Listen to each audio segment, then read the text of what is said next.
Hello मित्रों and मित्राणियों and Fanta. इस lecture में हम लोग सीखेंगे चैपिट्स मेथड। थोड़ा बड़ा हो सकता है लेक्चर क्योंकि बहुत ही इंपॉर्टेंट और जिस्ट है, तो इसको एकदम बारीकी से पढ़ेंगे। सुनो मेरी बात बुआ, चैपिट्स मेथड पढ़ने से पहले थोड़ा फ्लैशबैक में जाते हैं। पार्शियल डिफरेंशियल इक्वेशंस को सॉल्व करने के बहुत सारे मेथड्स थे, बहुत सारे तो नहीं, बहुत सारे मतलब 4-5 मेथड्स। पहला मेथड हम लोग क्या करते थे ना, डायरेक्ट इंटीग्रेशन से सॉल्व करते, पता है, वेरिएबल सेपरेबल है कि नहीं। इसको नोट करो, एक एक करके समझो पहले बात को। मेथड 1 में क्या बोला कि by direct integration. Direct integration मतलब कि जब भी आपका वेरिएबल्स सेपरेबल करने लायक हो, वेरिएबल्स सेपरेबल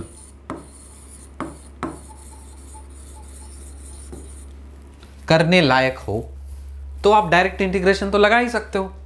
एक मेथड आपने सीखा था, ओके। अगला मेथड था solving Lagrange's linear partial differential equation PP plus QQ is equal to R। Lagrange's method of multipliers वगैरह वगैरह सीखे थे ना, वही था, ये भी एक तरीका था।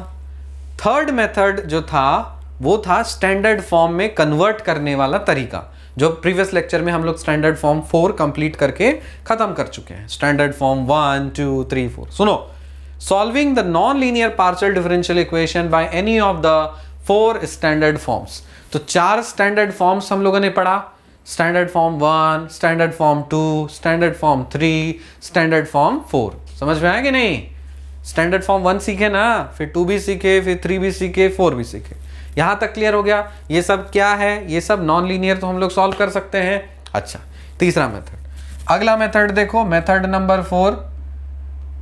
Method number 4, reducing non linear partial differential equations in any of the standard forms. इसके लिए हम अलग से सेपरेट करके वीडियो तो नहीं बनाए, स्टैंडर्ड फॉर्म्स में ही हम आपको क्वेश्चंस बता दिए थे कि कुछ क्वेश्चंस आपको डायरेक्टली स्टैंडर्ड फॉर्मेट में दिए रहेंगे, कुछ आपको कन्वर्ट करना पड़ेगा जो कि रिड्यूसिबल है, ठीक है ना। जैसे होमोजीनियस डिफरेंशियल इक्वेशन पढ़े थे ना, किसमें? ऑर्डिनरी डिफरेंशियल इक्वेशंस में। उसी लेक्चर में हम आपको 2 अलग बाइफर्केशन करके बता दिए थे कि होमोजीनियस और एक नॉन होमोजीनियस, सॉरी होमोजीनियस है और रिड्यूसिबल टू होमोजीनियस है, ठीक। उसी तरह से यहाँ पे स्टैंडर्ड फॉर्म भी है और रिड्यूसिबल टू भी स्टैंडर्ड फॉर्म्स है। सब हम लोग 4 अलग अलग वीडियोस में, लेक्चर्स में सीख चुके हैं, स्टैंडर्ड फॉर्म 1 2 3 और 4, ठीक है। तो ये वाला सेक्शन भी हो चुका है हमारा। मेथड नंबर 5 जो है, जो अभी हम लोग सीखने वाले हैं, वो है solving non linear partial differential equations by Charpit's method. Scientist होंगे, मैथमेटिशियन होंगे प्रोफेसर चैपिट, तो उन्होंने ये मेथड दिया है, काफी अच्छे से दिया है, solving non linear partial differential equations by Charpit's method. समझ में आया? कैसे समझ में आया? अभी सीखेंगे। तो चैपिट्स मेथड, ये वाला जो लेक्चर है पूरी तरह से डेडिकेटेड है आपको चैपिट्स मेथड को पढ़ाने के लिए, ठीक है।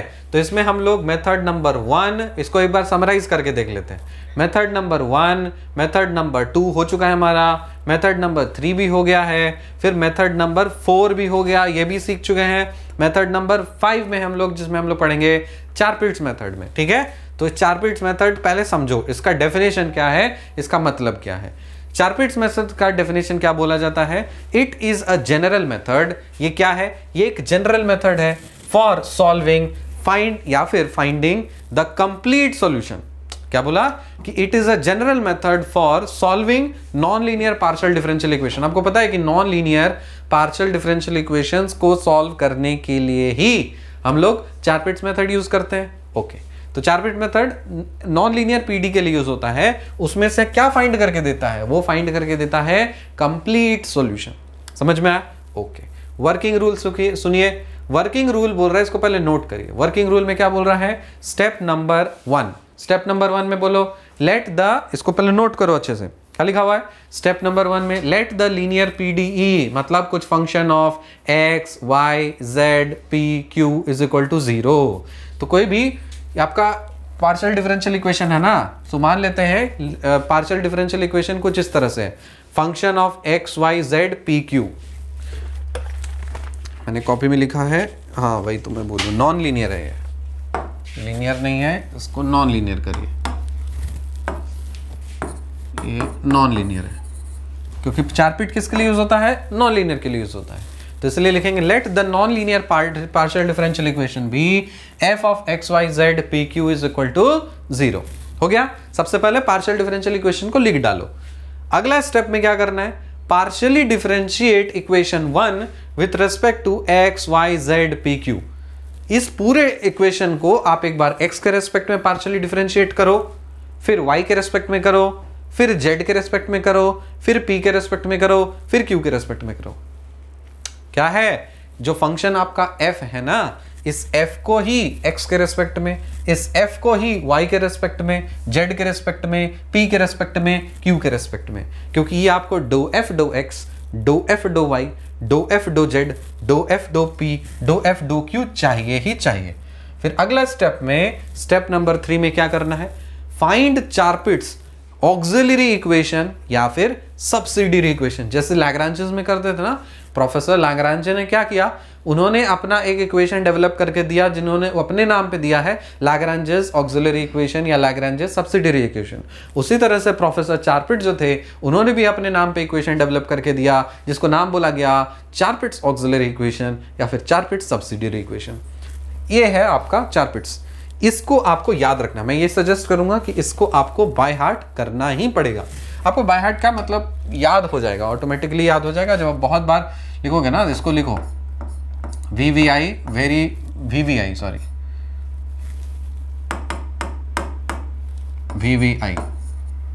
और यहां पे लिखो रट लो,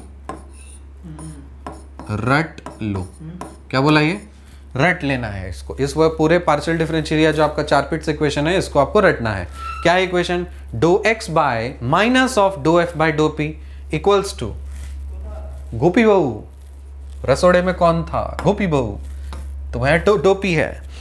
dough x by minus do f by do p is equal to do y by minus do f by dough q is equal to dz, sorry यहाँ पे dx है, हाँ, dz by minus p into dough f by do p minus q into dough f by dough q equals to dp by डो f by डो x plus p into dough f डो z is equal to dq by डो f by डो y plus q into dough f by डो z।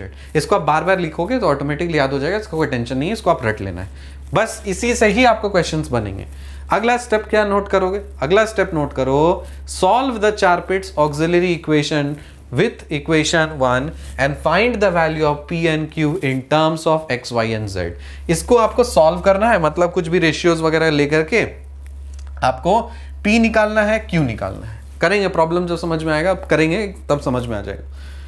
Step number 5 में complete solution of the given NLPD, short में इसको non linear partial differential equation है ना, इसको क्या बोला जाता है, non linear partial differential equation जो है इसको क्या है, NLPDE, मतलब non linear partial differential equation. ठीक है, तो complete solution of given non linear partial differential equation will be given by dz is equal to pdx plus qdy। ये तो आपको पता है कि कंप्लीट सॉल्यूशन ऐसे ही होता है। अब क्या करना है स्टेप नंबर 6 में, by integrating both sides of equation 3 we will get the required complete solution of equation number 1। तो आपको दोनों साइड इंटीग्रेट करना है, तो dz is equal to pdx plus qdy है ना, तो इसको इंटीग्रेट करो। जब इंटीग्रेट करोगे तो आपको कंप्लीट सॉल्यूशन मिल जाएगा, किसका, इक्वेशन नंबर 1 का। ध्यान देने वाली ये बात है, सुन लो। Number 1, try to find value of p and q such that the equation 3 will be easily integrable. इसमें क्या लिखा है, let me see, try to find p and q such that है, ये सिट क्या लिखा गया यहाँ पे, try to find value of p and q such that equation 3 will be easily integrable. मतलब आपको इस तरह से p और q की वैल्यू चुननी है ताकि इंटीग्रेशन करने में आसान हो। अप्लाई ओनली व्हेन इमरजेंसी, कहने का मतलब है चारपिट्स मेथड एक ऐसा मेथड है ना जिससे आप हर तरह के प्रॉब्लम सॉल्व कर सकते हो, कोई दिक्कत नहीं है। लेकिन ये तभी लगाना जब बहुत ज़रूरत हो। कोशिश ये करना कि आपका स्टैंडर्ड फॉर्म जो है ना, स्टैंडर्ड फॉर्म 4 तरह के, उसमें से आपका किसी तरह से सॉल्व हो जाए। ये बना लेगा, ये वाला मेथड सारे type of non linear partial differential equations को सॉल्व जरूर कर लेगा, लेकिन इंटीग्रेशन में फंसोगे आप, दिक्कत होगी, थोड़ा लेंदी हो सकता है, कॉम्प्लिकेटेड हो सकता है। तो इसलिए सबसे पहला तरीका ये है कि आप कोशिश करिए जोड़ तोड़ करके स्टैंडर्ड फॉर्म 1 2 3 4 में किसी तरह से वो एडजस्ट हो जाए। एक बार नहीं होता, ऑप्शन खत्म है सारे, तब आप मजबूरी में लगाना चारपिट्स मेथड, या फिर क्वेश्चन में अगर आपको बोल ही दिया है कि सॉल्व यूजिंग चारपिट्स मेथड, तब तो कुछ कर ही नहीं सकते, तब तो आपको लगाना पड़ेगा। लेकिन अगर मेथड मेंशन नहीं है कौन सा मेथड लगाना है, तब कोशिश करना कि स्टैंडर्ड फॉर्म से आपका काम चल जाए। चलिए एग्जांपल्स देखते हैं, अब आपको समझ में आ जाएगा, थ्योरी पढ़ने का ज्यादा आप नहीं। देखो यहाँ पे क्या लिखा हुआ है, solve the following by Charpit's method. आपको क्वेश्चन में बोल दिया कि चारपिट्स मेथड लगाना है भैया, तो आप तो इसमें और कुछ नहीं कर सकते। तो यहाँ पे क्या करोगे, solve p square minus q square is equal to x minus y. देखो ये वाला प्रॉब्लम है ना, इसको हम सॉल्व कैसे कर सकते हैं, इसको हम लोग स्टैंडर्ड फॉर्मेट में तो सॉल्व कर ही सकते हैं। क्यों? क्योंकि स्टैंडर्ड फॉर्म में सॉल्व कर सकते हैं, तो इसीलिए हम लोग क्या बोल सकते हैं कि देखो स्टैंडर्ड फॉर्म था ना, जिसमें हम लोग क्या करते थे, p और x को हम लोग लेफ्ट हैंड साइड में रखते थे और q और y को हम लोग राइट हैंड साइड में रखते थे। ठीक है, तो वो तो हम स्टैंडर्ड फॉर्म से सॉल्व कर ही सकते हैं, लेकिन अभी सॉल्व करना है हमें फिलहाल किसमें, चारपिट्स मेथड में। तो क्या करेंगे, p square minus q square is equal to x minus y किया, राइट हैंड साइड में अपन को 0 करना है, सम फंक्शन निकालना है ना, तो राइट हैंड साइड में कर दीजिए 0, सबको आप लेफ्ट हैंड साइड में लेके आ जाइए। जो आप लेफ्ट हैंड साइड में लेके आएंगे वही बन जाएगा आपका f। तो आपका यहां पे आपने लेफ्ट हैंड साइड में ये लिखा है ना, तो इसीलिए ये जो चीज लिखा हुआ है, तो f ऑफ ये मतलब ये f बराबर ये, आपको इस वाले पूरे फंक्शन को एक बार x के रेस्पेक्ट में, एक बार y के रेस्पेक्ट में, एक बार फिर किसके z के रेस्पेक्ट में, एक बार p के रेस्पेक्ट में, एक बार q के रेस्पेक्ट में, सब के रेस्पेक्ट में आपको पार्शियली डिफरेंशिएट करना ही करना है। तो फाइंड कर लो, देखो f इज इक्वल टू ये हो गया ना, तो क्या कर लोगे, डो f डो x निकालेंगे, फिर डो f डो y निकालेंगे, डो f डो z निकाला, डो f डो p निकाला, डो f डो q निकाला। ओके, ये डो f डो x निकल गया है -1, डो f डो y निकला है 1, डो f डो z निकालोगे इससे तो 0 आएगा, डो f डो p निकालोगे तो 2p आएगा, और डो f डो q निकालोगे तो -2q आएगा। बस, और क्या करना है, ये जो आपका इक्वेशन है चारपिट्स इक्वेशन, इसमें आपको वैल्यूज पुट करने हैं और कुछ भी आप सुटेबल रेशियोज आप निकालो जिससे इंटीग्रेशन करना आसान हो। तो ये क्या इक्वेशन है, इस इक्वेशन को बोला जाता है क्या, चारपिट्स का ऑक्सिलरी इक्वेशन या फिर सब्सिडियरी इक्वेशन। तो ये फॉर्मूला मैंने लिखा, ये सब कुछ मैंने कैलकुलेट किया हुआ है, सबको सब्स्टिट्यूट कर दिया। अब यहां से आपको चुनिए कि कौन सा ऐसा रेशियो, क्योंकि ये दोनों बराबर हैं, ये इसके भी बराबर, ये इसके भी बराबर, ये इसके भी बराबर है, फिर ये इसके बराबर, ये इसके बराबर, ये इसके बराबर, ये इसके बराबर, ये इसके बराबर, ये इसके बराबर। तो कोई भी ऐसा रेशियो चुन लो जिसमें इंटीग्रेशन करना हो आसान। तो हमको तो साफ साफ दिख रहा है कि हम ये और ये अगर उठा लें तो इधर हम p है x है, बस दो वेरिएबल से इंटीग्रेट हम सेपरेट करके कर ही सकते हैं। तो डो x बाई डो माइनस 2p किया और डो p बाई -1 किया, सेपरेट कर दीजिए और इंटीग्रेट करिए। इंटीग्रेट करने के बाद आपको मिल जाएगा कुछ इस तरह से, p is equal to plus minus. मैं इंटीग्रेशन पे फिर से बता दे रहा हूँ, ज़्यादा फोकस नहीं कर रहा, क्योंकि इंटीग्रेशन पे अगर फोकस करने लगा तो लेक्चर लंबा लंबा बन जाएगा और वो अननेसेसरी है। लाइक इंटीग्रेशन वाला जब क्लास होगा उसमें डिटेल में हम लोग इंटीग्रेशन बात करेंगे। I hope and I assume that you have studied integration properly. अगर नहीं भी है तो स्टेप्स देख लीजिए, समझ जाइए। इंटीग्रेशन का बात इंटीग्रेशन के क्लास में करेंगे, ये पार्शियल डिफरेंशियल इक्वेशंस का क्लास है, इसलिए हम ये सब चीज आपके लिए छोड़ दे रहे हैं, स्किप मार दे रहे हैं। स्किप इन सेंस कि हम ज्यादा स्ट्रेस नहीं कर रहे इस पे, ठीक है। तो जब आप इसको इंटीग्रेट करोगे तो आपको मिलेगा p is equal to plus minus root under x plus c1, ठीक है। कोई भी एक कांस्टेंट आ गया, आपने p निकाल लिया है कोई भी एक रेशियो को, दो रेशियो को इक्वेट करके। उसी तरह से कुछ भी रेशियो सिंपल सा ले लीजिए, वहां से q निकाल लीजिए। तो यहां से p निकल गया, ये सिंपल ये दिखा था, q निकल गया है ये। अब क्या करना है, आपको पता है कि जो आपका कंप्लीट सॉल्यूशन होता है वो क्या होता है, dz is equal to p d x plus q d y. p के जगह पे ये पुट करो, q के जगह पे ये पुट करो, दोनों साइड इंटीग्रेट कर दो और हो जाएगा सॉल्यूशन, हो जाएगा सॉल्यूशन। इसको भी इंटीग्रेट करना है ना, कर दो इंटीग्रेट, वगैरह वगैरह वगैरह वगैरह। अब सुन लो बात, पहले वाले लेक्चर्स में हम लोग क्या करते थे, जब भी इंटीग्रेट करते थे तब उस केस में हम लोग एक कांस्टेंट ऑफ इंटीग्रेशन याद है ऐड करते थे, लेकिन यहां पे constant of integration not needed. ध्यान रखना है, यहाँ पे बहुत चीजें हैं। Number of constants equals to number of independent variables, ये कंडीशन आपका सेटिस्फाई हो जाना चाहिए। तो नंबर ऑफ कांस्टेंट्स बराबर नंबर ऑफ इंडिपेंडेंट वेरिएबल्स। तो यहां पे जब आपने इसको सॉल्व किया था ना इंटीग्रेशन करके, तो आप देखो यहां पे इंडिपेंडेंट वेरिएबल्स कितने आ रहे हैं, आपको दिख रहा है कि इंडिपेंडेंट वेरिएबल्स तो हमको x और y है ना। तो दो इंडिपेंडेंट वेरिएबल्स हैं तो दो ही कांस्टेंट आने चाहिए, एक एक्स्ट्रा अननेसेसरी कांस्टेंट लाने का बाहर से जरूरत नहीं, लैटरल एंट्री करा करके चेयरमैन बनाने का जरूरत नहीं है। आपको क्या करेंगे, प्रोसेस के थ्रू जाना है आपको, जो डिजर्विंग होते हैं एग्जाम जिनका क्लास क्वालिफाई होना था उनको जाना चाहिए ऊपर, ही नहीं कि हम लैटरल एंट्री का वैकेंसी निकाल दिए और चिल्लरों को घुसा लिए पीछे बैकडोर से ना। आपको क्या करना है, नंबर ऑफ कॉन्स्टेंट्स को बराबर रखने हैं नंबर ऑफ इंडिपेंडेंट वेरिएबल्स के टर्म्स में। यहाँ पे दो इंडिपेंडेंट वेरिएबल्स हैं तो दो कांस्टेंट ऑलरेडी आ चुका है, C1 आ चुका है, C2 आ चुका है, तो आपको और C3 लाने का जरूरत ही नहीं है ना, तो इसीलिए नहीं लिखा। ठीक है, तो ये चीज आप ख्याल रखिएगा। अगला क्वेश्चन देखो, वीडियो पॉज करो और इसको सॉल्व करने की कोशिश करिए, आपको समझ में आ जाएगा कि क्या कर, फिर मैच करना। तो इक्वेशन क्या है आपका, इक्वेशन है pxy plus py plus qy plus pq plus qy plus yz, ये इक्वेशन है। अब आपको पता है कि कैसे क्या करना रहता है, आपको राइट हैंड साइड में जीरो करने के लिए सबको लेफ्ट हैंड साइड में करना पड़ेगा। तो आप क्या करो, yz को आप लेफ्ट हैंड साइड ले लो, तो ये वाला जो एक्सप्रेशन बन गया यही बन गया आपका f। इसी एक्सप्रेशन को आप एक बार x के रेस्पेक्ट में, एक बार y के रेस्पेक्ट में, एक बार z के रेस्पेक्ट में, एक बार p के रेस्पेक्ट में, एक बार q के रेस्पेक्ट में आप डिफरेंशिएट करो पार्शियली। जब आपने किया, कुछ कुछ वैल्यूज निकाली, अब आप प्रोसेस समझ में ना, क्विकली आगे बढ़ते हैं। ये निकाल लिया, ये निकाल लिया, ये निकाल लिया, निकाल लिया, सब निकाल दिया। फिर आगे प्रोसेस क्या है, बोलो बोलो। आगे प्रोसेस है कि आपको चारपिट्स के ऑक्सिलरी इक्वेशन का फॉर्मूला में ये सारी वैल्यूज को पुट करना है। जैसे ही आपने पुट किया तो फिर आपको कुछ निकालना है, मतलब कुछ सफिशिएंट हो जाता ना कि आपने ये देखो सब्स्टिट्यूट किया। यहाँ पे क्या है, डो एफ डो पी, ये पे क्या लिखा है, डो एफ डो पी, तो क्या नहीं है, डो एफ डो पी क्या है, वो x y plus p q, x y plus q, और डो एफ डो वाई के जगह पे ये डो एफ डो जेड के जगह डो एफ डो क्यू के जगह पे ये, बस इसी को आप यहाँ पे पुट करो ना।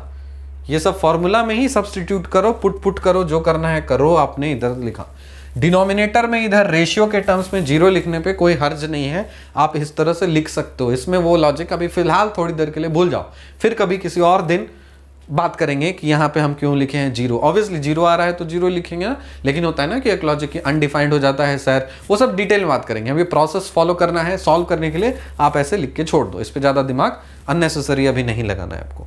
तो क्या किया मैंने, एक रेशियो उठा लिया, dp by zero is equal to dq by this, integrate किया है इसको, क्योंकि ये वाला है, इसको कर दोगे ना, अरे इधर देखो, ये इधर गया तो ये पूरे के टर्म के साथ जीरो मल्टीप्लाई, तो पूरा टर्म गोल।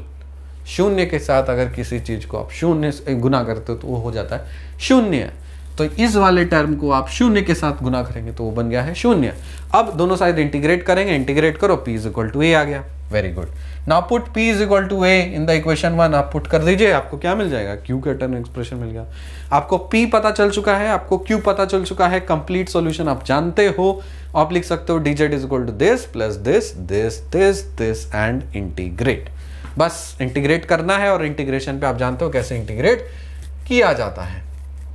तो चलिए आगे बढ़ते हैं। इंटीग्रेशन वाला कहाँ इंटीग्रेट किया,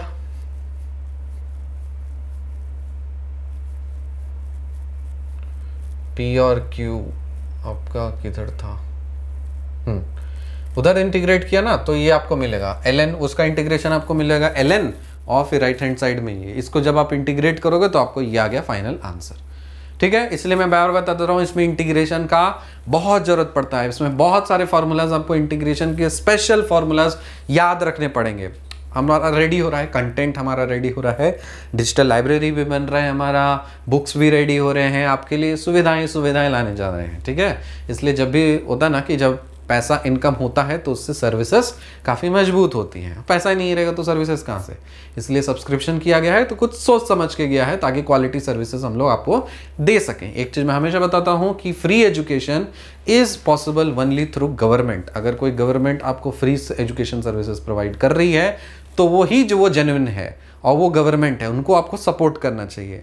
और जो गवर्नमेंट आपके सेंट्रल यूनिवर्सिटीज़ का फीस बढ़ा दे और पैसा बढ़ा दे और प्राइवेट को ज़्यादा प्रमोट करने लगे तो समझ जाओ गोलमाल है, तब रॉन्ग नंबर बाबाज हैं। और लेकिन होता है ना, कुछ चिल्लर्स होते हैं फैंटा बॉयज़ जो जा करके क्या करते हैं, उनको सपोर्ट करते हैं। जो उल्टा एजुकेशन को बर्बाद करें उनको जा करके सपोर्ट करते हैं। अरे गधों, समझ जाओ थोड़ा सा। और हमसे एक्सपेक्ट करते हैं कि हम फ्री में पढ़ाओ, अपना किडनी बेच दो, अपना लीवर बेच दो, खून बेच दो और फिर से पढ़ाओ। और जब सब्सक्रिप्शन आएगा, फीस चार्ज कहते हैं तो मुंह फुलाएंगे, चिल्लाएंगे। समझो, यूपीएससी के एस्पिरेंट हो मेरे नमूनों, समझो, इकोनॉमिक्स पढ़ो, थोड़ी बुद्धि आएगी, पढ़ा लिखाया। ऐसे तो अनपढ़ राजा बना हुआ है तो आप क्या कर सकते हैं, अनपढ़ों का राजा बनाओगे और पढ़ो लिखों के फकीर और गरीब भिखारी। Shame on you. चलिए हम तो अपना काम करते रहेंगे। अगला क्वेश्चन देखो, नोट करो। 2zx क्या लिखा है, 2zx minus p x square minus 2qxy plus p q is equal to 0। F of x y z p q is equal to 2zx minus p x square minus 2qxy plus p Q.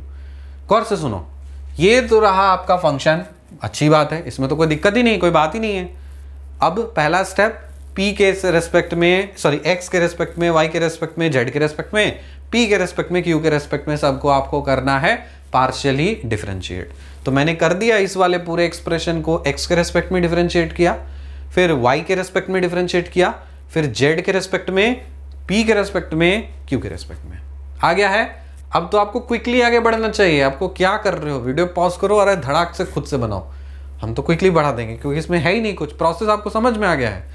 Function को left hand side में लेके जाओ, f मान लो, right hand side में 0 रख लो, उसी f को आप एक बार x, y, z, p, q के टर्म्स में पार्शियली डिफरेंशिएट कर दो। सब का वैल्यूज जो आएगा उसको चारपिट्स इक्वेशन में फीड कर दो। कोई भी दो रेशियो उठाओ, इंटीग्रेट करो, p निकालो, q निकालो, कंप्लीट सॉल्यूशन में डालो, हो गया आंसर।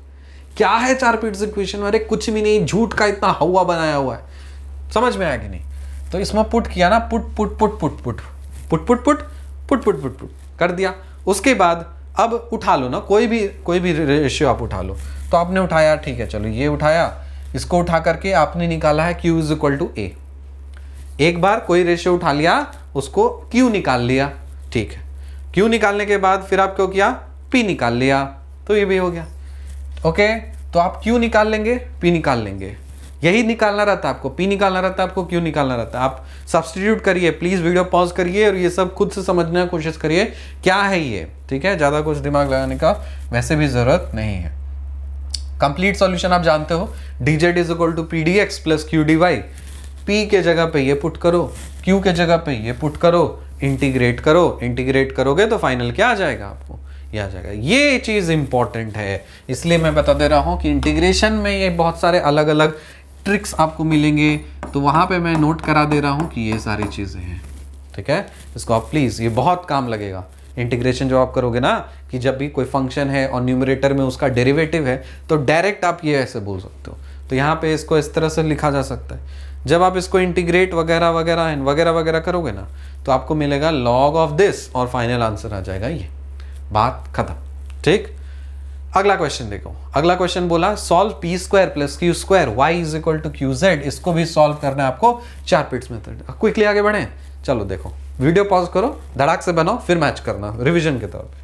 सिंपल है, चारपिट्स मेथड आपने सीख लिया है। क्या करना होता है, सबको लेफ्ट हैंड साइड में फेंक दो, जो मिला उसको f मान लो, उसी f को आप x के रेस्पेक्ट में, y के रेस्पेक्ट में, z के रेस्पेक्ट में, p के रेस्पेक्ट में, q के रेस्पेक्ट में डिफरेंशिएट कर दो। डिफरेंशिएट करने पे ऑक्सिलरी इक्वेशन में फीड कर दो। कोई भी दो रेशियो उठाओ, जहां इंटीग्रेशन करना आसान है तो कर लिया, ठीक है। जैसे इंटीग्रेशन करना आसान है तो p निकल गया, ठीक है। p निकलने के बाद इसको आप सब्स्टिट्यूट कर दीजिए इक्वेशन नंबर 1 में। देखो यहाँ पे ये चीज क्या हो रहा है, यहाँ से इंटीग्रेट करके क्या मिल रहा है कि यहाँ पे आपका जो p है वो निकल जा रहा है किसी के टर्म्स में।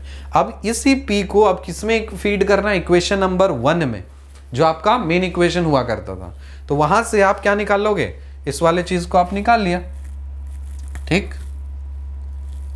P निकल गया। अब ये P को आप सब्सटीट्यूट कर दो आपके मेन इक्वेशन में, तो मेन इक्वेशन में जब डालोगे ना, लास्ट प्रॉब्लम में भी यही किए थे, तो ये डालोगे तो आपको यहाँ से P निकला और उसके बाद फिर Q निकला। Q तो निकाले थे, यहाँ पे P निकल गया, ये P निकलने के बाद Q निकल गया ये, ठीक है। dz इज इक्वल टू क्या होता है, dz आपको पता है कि pdx प्लस क्यू डिवाई, यहाँ पे गौर से देखो, इसको देखो, p is equal to plus minus root under 2a minus q का स्क्वायर।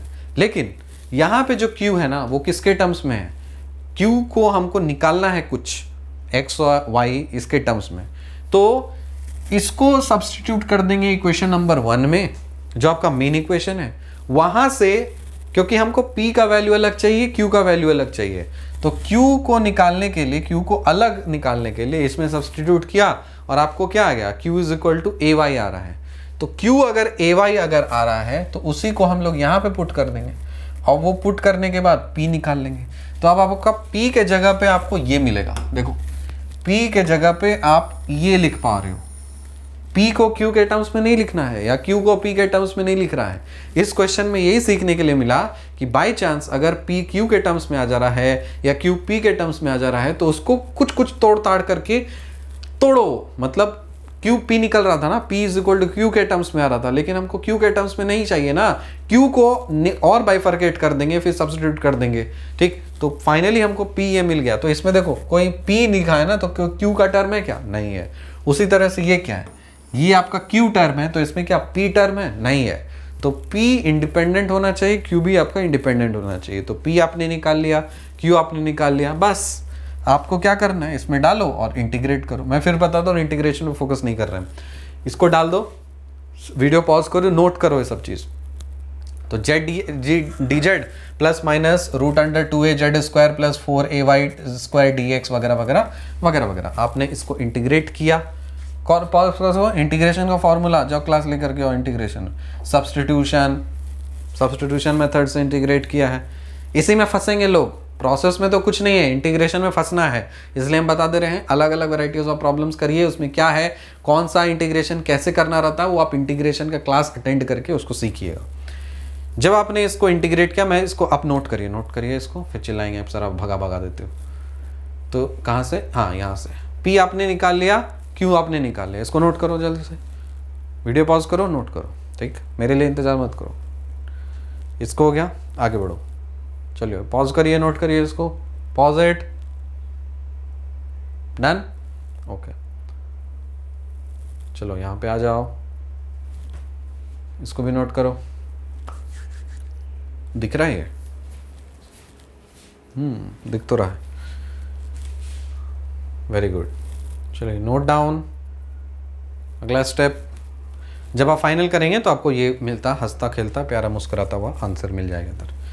अगला सवाल देखिए, अगला सवाल है आपके पास, solve 2z plus p square plus q y plus 2y square. मैंने लिखा है कौन सा क्वेश्चन है, 2z plus p square, okay. ये क्वेश्चन, दो क्वेश्चन बचे हैं, फिर ये लेक्चर खत्म हो जाएगा। 2z plus p square plus q y plus 2y square is equal to 0। क्या करना होता है, चारपिट्स मेथड से सबको आपको लेफ्ट हैंड साइड में लेके आना है। जब आप लेफ्ट हैंड साइड में लेके आते हो तो वो एक्सप्रेशन बन जाता है f का, उसको आप x के रेस्पेक्ट में, y के रेस्पेक्ट में, p के रेस्पेक्ट, z के रेस्पेक्ट में, p के रेस्पेक्ट में, q के रेस्पेक्ट में आप डिफरेंशिएट करते हो। जो कुछ आता है वो सब ऑक्सिलरी इक्वेशन में फीड करते हैं, कोई भी दो रेशियो का पेयर उठा लेते हैं, इंटीग्रेट करते हैं। तो यहाँ पे उठा लिया, इसको आपने उठाया तो यहाँ से आपको क्या मिला है, आपको मिला है p is equal to minus x by, किसको उठाया था भैया, dx by minus 2p is equal to dp by 2p। इस दोनों को उठाया, इंटीग्रेट किया, आपको मिल गया है क्या, p is equal to minus x by. ये करने के बाद ये किधर गया, इधर, इसके बाद लिखा नहीं है, मैं लिख देता हूँ, इसका मिस हो गया है लिखने पे।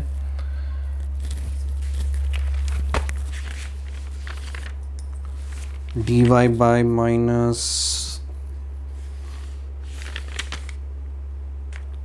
3q प्लस 4y, ठीक है। इसको आप नोट करते चले जाइए, मैं जब लिख रहा था तो इसमें लाइन कट गया होगा तो मिस हो गया होगा। इसके बाद का स्टेप्स लिखिए, 2z plus minus x plus a का whole square plus q y plus 2y square is equal to 0। ये आपका मेन इक्वेशन था, इसी में हम लोग क्या पुट करेंगे, ला लेंगे q y is equal to minus 2z minus of a minus x का whole square minus 2y square. यहाँ से आप क्यू निकाल लो, क्यू निकलेगा minus 2z by y minus of a minus x का whole square by y minus 2y। Note करते जाओ, ये सब फिर अभी सॉल्व करने लगूंगा तो फिर दिक्कत हो जाएगा, बहुत टाइम लग जाएगा। उसको ऑलरेडी सॉल्व किया हुआ है तो आप उस चीज़ को समझ लीजिए। p निकल गया है ना, उसके बाद मेन वाले इक्वेशन में आप इसको पुट कर देना है, जो आपका मेन इक्वेशन था उसमें आपको पुट कर देना है, वहाँ से q निकालना है। तो आपको p भी निकल चुका है और आपका q भी निकल चुका है, तो ये आपका q का वैल्यू है। Very good. ये निकालने के बाद इसको नोट करो पहले, फिर आगे बढ़ेंगे ना, चिल्लाओगे। p is equal to minus x plus a है, q is equal to minus 2z by y minus of a minus x का whole square by y minus 2y है। ओके, आगे बढ़िए। और कंप्लीट सॉल्यूशन तो आप जानते हो कि कंप्लीट सॉल्यूशन क्या होता है।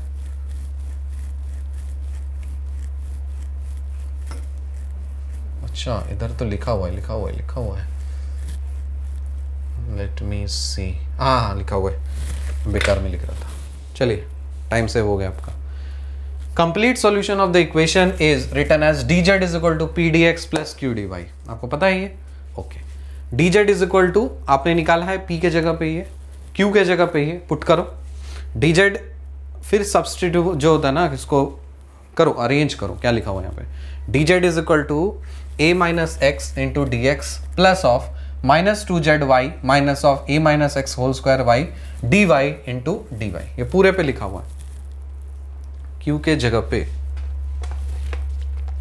माइनस 2y है, ये 2y है माइनस 2y। ये क्या है, ये डाला p के जगह पे, p के जगह पे इसको डाला और q के जगह पे इसको डाला है। ये डालने के बाद यहां से चैलेंज स्टार्ट होता है कि इसको आप कैसे इंटीग्रेट करोगे। dz minus 2z by y into d y, dz minus 2z by y into d y equals to a minus x d x minus of a minus x का whole square d y by y d y और फिर minus 2y d Y.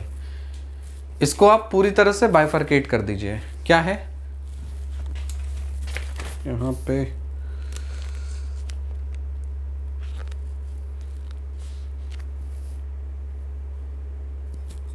कुछ मुझे error की प्रतीत हो रही है, माइनस माइनस, ये तो प्लस आना चाहिए। हाँ, यहाँ पे ना प्लस आएगा क्योंकि इधर का आप इधर ले लो, तो dz प्लस, यहाँ पे बहुत क्रूशियल स्टेप है, समझना है इस चीज़ को।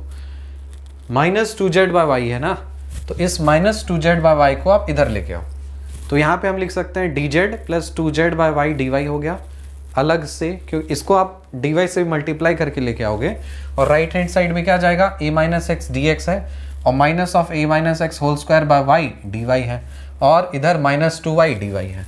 Now by multiplying both sides with 2y square, अब दोनों साइड आप 2y स्क्वायर से आप मल्टीप्लाई कर दीजिए, तो जब भी आप 2y स्क्वायर से आप मल्टीप्लाई करोगे तो आपका एक्सप्रेशन आएगा 2y square d z plus 4yz d z is equal to minus 2y square x minus a d x minus 2y x minus a whole square d y minus 4y cube d y. ठीक, ये चीज देखो गौर से, क्यों किया वो इसलिए किया गया है ताकि आप इस चीज को इस फॉर्मेट में कन्वर्ट करो। ये बहुत ही क्या बोलते हैं इसको, बहुत ही क्रूशियल स्टेप है। चारपिट्स में आपको प्रॉब्लम क्या होगा ना, इंटीग्रेशन में फंसोगे नंबर 1। तो लिखो इसका जो कोड वर्ड्स है ना, मतलब कहाँ कहाँ फंसने का चांस है, कहाँ आपको स्ट्रेस देना है। पहला इंटीग्रेशन, ये तो आपका टंच होना चाहिए, कैसा भी इंटीग्रेशन हो। आप, मैं सजेस्ट करूंगा कि आप जो जेई मेंस और एडवांस्ड का जो लेक्चर्स होते हैं ना, उसको आप थोड़ा फॉलो करिए। जेई एडवांस्ड तक के लेक्चर्स को आप इंटीग्रेशन वाला फॉलो करिए, आपको मजा आएगा और इंटरेस्टिंग भी लगेगा, आप मजबूत बनोगे अंदर से। अगला चीज, डी ऑफ समथिंग बनाने का तरीका, डी ऑफ समथिंग बनाने का तरीका। And for south Indian students, let me tell you, d of something, the way is how do you convert this function in terms of d of something. Okay, so let me write in English. बनाने का तरीका, what is that in English? How to make,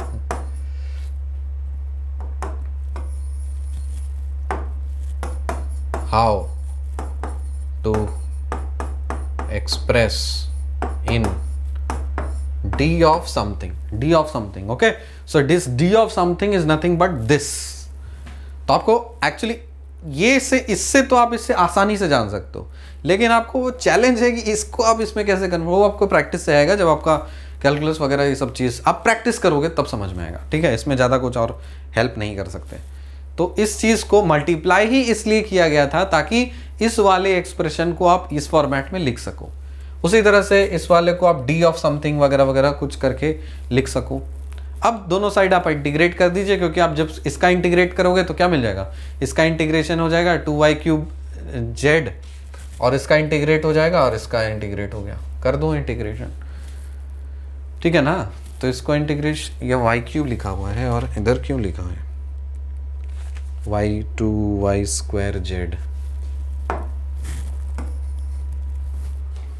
y² है, ठीक है। तो इसको जब आप इंटीग्रेट करोगे तो आपको ये मिलेगा 2y² z, इसको आप इंटीग्रेट करोगे तो आपको यही मिलेगा -y²। अंदर में जो रहता है वही मिलता है, और इसका इंटीग्रेशन क्या होता है y4/4।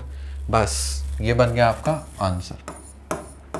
तो इस वाले क्वेश्चन से आपने क्या सीखा, इस वाले क्वेश्चन से आपने ये सीखा प्रभु कि पहला चीज़ इंटीग्रेशन जो है वो इम्पॉर्टेंट है, और दूसरा कोई भी फॉर्मेट को आप डी ऑफ समथिंग में अगर कर पाओ इंटीग्रेशन तो ज़्यादा सुविधा होगा, ठीक है। आखिरी सवाल आज के लिए, z² = pxy है, x pqxy है, तो क्या करना होता है, सब कुछ लेफ्ट हैंड साइड में लाना होता है। जब आप सब कुछ लेफ्ट हैंड साइड में आप लेके आते हो तो उस वाले चीज़ को बोला जाता है f। उसी को आप x के रेस्पेक्ट में, y के रेस्पेक्ट में, z के रेस्पेक्ट में, p के रेस्पेक्ट में और q के रेस्पेक्ट में आप पार्शियली डिफरेंशिएट करते हो। फिर जो सारी वैल्यूज आती हैं वो सब ऑक्सिलरी इक्वेशन में पुट करते हो। उसके बाद फिर एक और चीज करना होता है ये वाला चीज, इसको आप गौर से देखिए, ये वाला एक ऑल एक्स्ट्रा स्टेप है। इसमें क्या किया, ये नया रेशियो बना है pdx + qdp, मतलब इस दोनों को मिला करके ये एक नया रेशियो बना है। जब भी आपका ये सारे रेशियोज से काम ना हो तब आप इस तरह का कुछ बनाते हो, ठीक है। तो बना करके आपको ये मिला है, इस रेशियो से काम चलाते हैं। ये इंपॉर्टेंट सवाल है, आखिरी सवाल है, डिफरेंट टाइप का, इसीलिए मैंने इसको इंक्लूड किया। तो यहाँ पे क्या किया, p टाइम्स ये किया x times pdx + xdp, pdx + xdp by p of this plus x of this is equal to q dy plus y dq equal to q times a plus q times a, ठीक है। इसको जब आप substitute करेंगे, डाल दो, substitute करिए इसमें d of something, dy of something, dz of something, dp of something और dq ऑफ समथिंग, ठीक है। तो इस दोनों को लिया है, तो pdx इसको मल्टीप्लाई किया, नहीं ये वाला रेशियो नहीं है, ये है, इस दोनों का कॉम्बिनेशन करके दिया है कि मतलब p टाइम्स ये प्लस x टाइम्स ये, x टाइम्स ये वाला चीज, इसको और इसको लिया गया है, इसको और इसको लिया गया है, इस दोनों को रेशियो लेकर के उसमें p टाइम्स ये कर दिया, प्लस एक्स टाइम्स ये कर दिया, तो p टाइम्स नीचे वाला प्लस x टाइम्स ये वाला, इसका रेशियो बन गया। उसी तरह से q dy और y, q dy मतलब इसको लिया गया है और इसको लिया गया है, इसको q टाइम्स किया है, उसको y टाइम्स किया है, तो q times dy plus y times dq, और डिनोमिनेटर में जो होना का सो होगा। सिंप्लीफाई करोगे तो आपको ये मिलेगा, ये मिलने से फिर आपको ये मिलेगा। देखो फिर से क्या हो जा रहा है, ये वाले एक्सप्रेशन को ना इसमें कन्वर्ट किया जा रहा है और ये वाले एक्सप्रेशन को ना इसमें कन्वर्ट किया जा रहा है। तो इसलिए मैं बार बार स्ट्रेस दे रहा हूं कि ये वाला जो चीज़ है बहुत इंपॉर्टेंट है, डी ऑफ समथिंग बनाने वाला। तो इसको इसमें लिखा, इसको इसमें लिखा, और आपको पता है इसका इंटीग्रेशन इसके रिस्पेक्ट में कर रहे हो तो सिंपल सा लॉग आएगा, इसका इंटीग्रेशन इसका रिस्पेक्ट में करो तो इसमें भी तो लॉग आएगा। अब यहाँ पे आपका कांस्टेंट आ जाएगा, ठीक है, आ गया समझ में? तो क्या लिखा है, log xp equals to log qy plus log a। तो यहाँ पे आप लिख सकते हो log xp is equal to log of ay q। Simple सा बात है, p इज इक्वल टू ये हो गया। अब p निकल चुका है तो आप क्वेश्चन में जो दिया था पुट करो, ठीक। Z square is equal to ये, यहां से आप q निकालोगे, आपको p अलग से निकला, q अलग से निकला। इसको नोट करो, मैं भगा दे रहा हूं जल्दी जल्दी। यहां तक तो क्लियर है ना, इधर से यहां तक हो गया, इसके बाद यहां पे आ जाओ, नोट करिए इसको।